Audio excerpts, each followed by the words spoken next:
Hey there, YouTube. Quick note, YouTube hates me. I recorded a video and uploaded it, and got a comment back on it, and then when I looked at the video, it was 5 minutes long. Well, that's funny, because the video I recorded was not 5 minutes long, it was actually a little bit longer than that.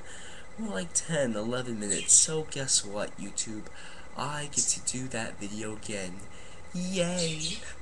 Oh, I feel so lucky. Stupid. Yeah.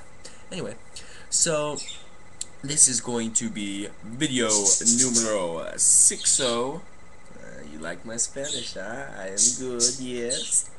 Um, of my new player video series, let's get some things out of the way first. When I say new players, I mean bad players. New players that are good, who really don't need your help. Or they might, and they'll take it. I'm talking about players who are bad.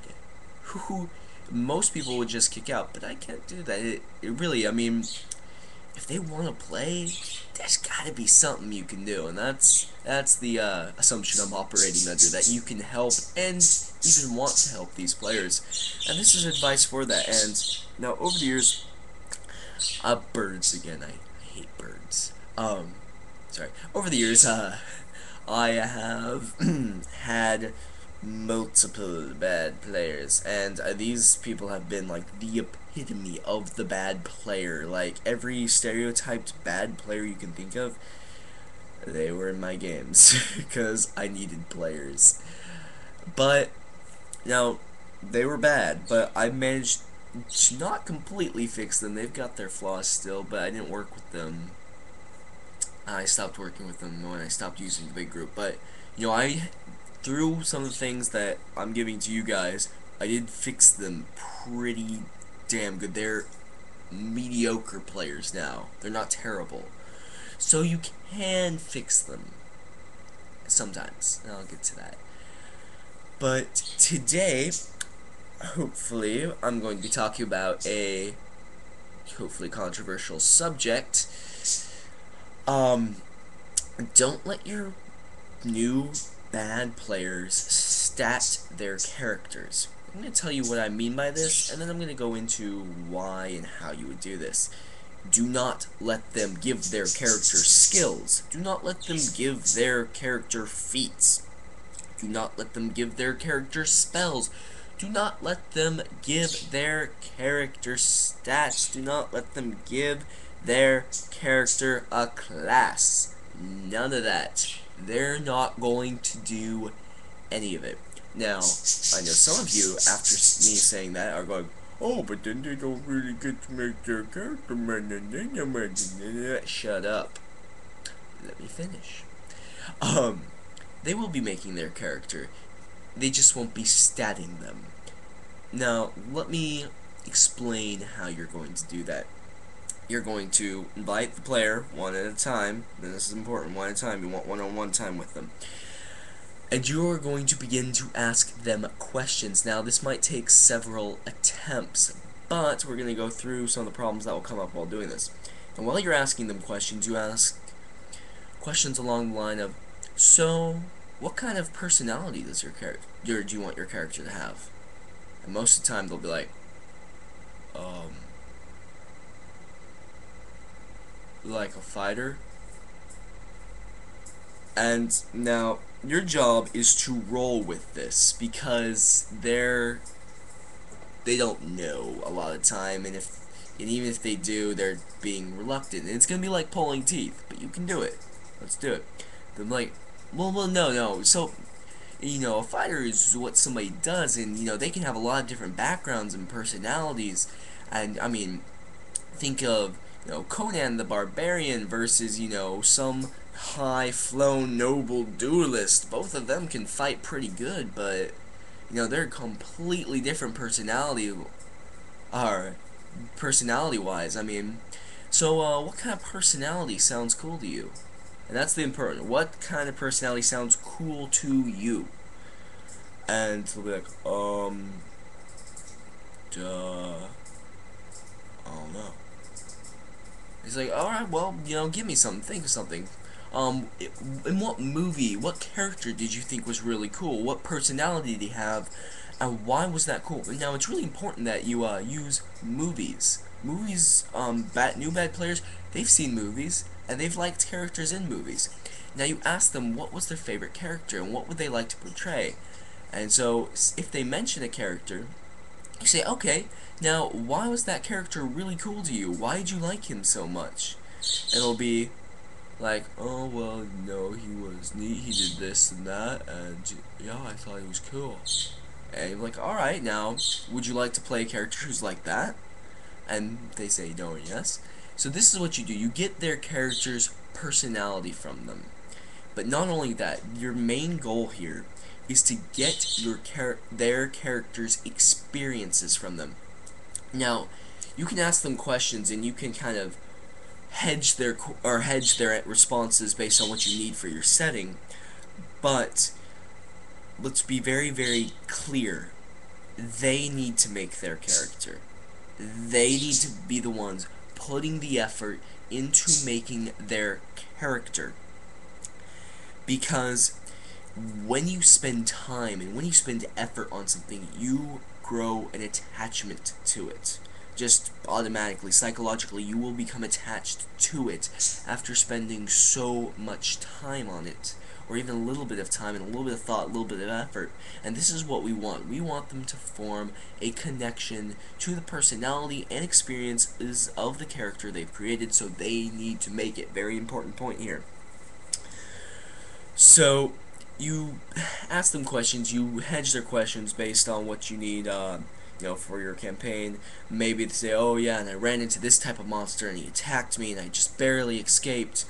And maybe they say an owlbear, but you really don't have any owlbears in your campaign for some reason. You're like, okay, let's make it a bugbear. Ah, how about that? You run into a bugbear, he said this, he did this. You're like, oh, okay. You show them the picture of the bugbear, and you're like, oh, that thing looks nasty. Okay, yeah, that works too. I like that. And so, in that type of way, you get a character that works for you and them. Now, some things you will run into, because for every time they tend to do this, and I don't know why. Some things you'll run into are these. First, they will try to kill every character that's not their main character that their main character had known. And I'll tell you what I mean, and I don't know why they do it. They just always do it. Every single time they will do it. So they're like, yeah, I was an orphan. And usually when they give me that, I'll roll with it and try to be really nice about it and be like, okay, so your character's an orphan. Who are your foster parents then? And again, most of the time they'll look at me and be like, well, no, I was an orphan. Like, well, that doesn't make any sense. You had to be raised by somebody. Of course, they'll roll with that too. They're like, I was raised by bears. Well, if you were raised by bears, you really wouldn't have the ability to speak or even perform any kind of complex, social or mental action. You need those first 5 years of being, raised by a human to have that. I would go into the psychological case where those people horribly abused their child, put her in a room, and slipped food under the door, and she turned out just like an animal, pretty much. So I'd go into that. I even have done that, but so you slowly extract this, but they'll try to say, okay, well, I was raised by foster parents, and yeah, they were really cool, and but as soon as I left the house, they died. They'll try to kill them. I don't know why. Even they're like, yeah, I had this friend at childhood, and then he died. They'll try to kill every single person who is somewhat related to their player character. I don't know why they do it. Stop them from doing it. It doesn't make good players, good characters. So yeah, stop them. Don't let them do that. Also, your bad new players are not stupid. They are smart. They are they're not role playing smart. They are idiots in that way, but they are not stupid. They're gonna find out what you're doing pretty darn quick, and they're going to try to game your system. they are going to try to say, oh, as soon as they realize what they're doing, this is going to be their response. Oh, my character, he was raised by assassins. Yeah, his whole family was assassins. And from dawn till dusk, every morning, they trained him to kill things. They were also wizards, so I can cast spells and shit. Now, when you get a bad character background like that, you're going to perform what I would like to call the GM bitch slap, and I'm gonna guide you through that right now. So you're going to, if this is your face, or their face, and this is your right hand, we're gonna practice this together so you can get it. You're going to take your right hand out and bring it in. And you're going to bring it in at a very rapid pace. It's very important that you bring your hand in at a very rapid pace. I'm doing it a little bit slower just to show you, and also because my camera can't pick up fast movement. But remember, hand goes out and then comes in at a very rapid pace. And look how flat my hand is. You want to keep your hand very, very flat when you do this. Alright? Because that's going to be important. Also, remember, at a very fast pace, because you want to surprise the player. It's very important that you surprise the player with this. Alright? If they see it coming, they're going to try to move out of the way. It's not going to work. But if you surprise them, that's when they're going to be left, alright.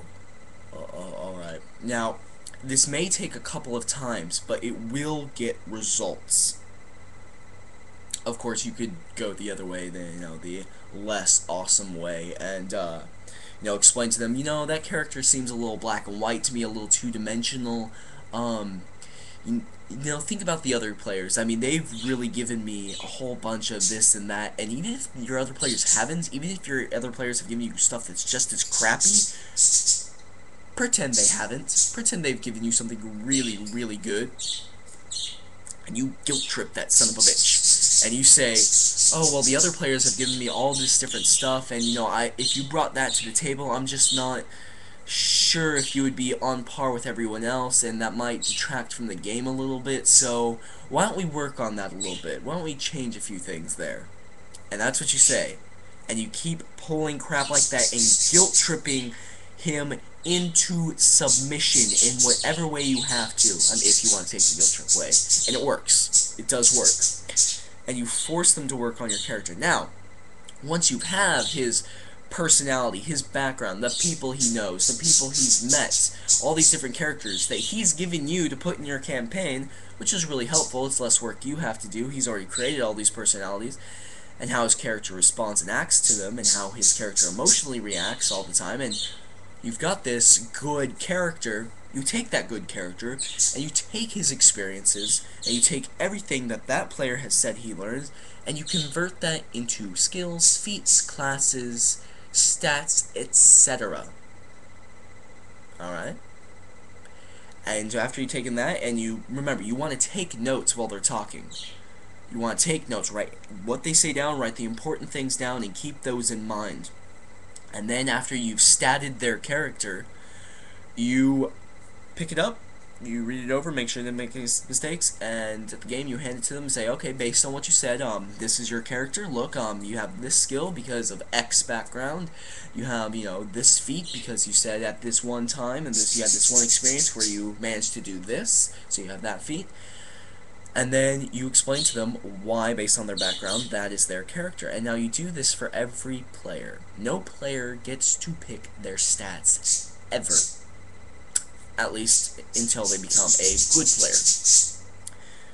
And also, and I really am a firm believer of this, if the player is bad and he is new, they don't get to make their character, or they don't get to stat their character. They get to make it, not stat it. Anyway, I am running out of time. This has been T-Walker, aka Tanner, talking about why you should not let bad new players stat their characters. Also, this gets rid of, it works for shy players, it works for immature players, it works for power gamers. And remember, a few of the techniques we learned here were the GM bitch slap, across the face, hard, surprising, take notes.